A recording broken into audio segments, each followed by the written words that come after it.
Ito mga guys, so, yan. Lumabas yung mga amo namin kumain sa labas. Yan, pasalubong sa amin. Oh, yan. Ito yung may sampalok na isda. Ayan yung cream na hipasayang. At pritong isda. Yun naman ang kanin. Tingnan nyo. Siya ang kanin. Yan ang kanin dito, oh, pag nagprito ka ng isda. Saadiya, ang tawag nila dito. Hindi, sa diya mapula. Ayan. Sa kanya, sa sibuyas yan eh. Hindi raw pala yan sa Adia dahil sa sibuyas sa sinunog. Ganyan ang isda dito, oh, pagpronito. Doon sila kumakain ito sa may bahat. Sa may dagat. Yan, oh.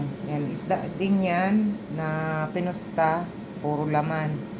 Saka yung pasayan, oh. Yan ang cream. Yan, guys. Thank you.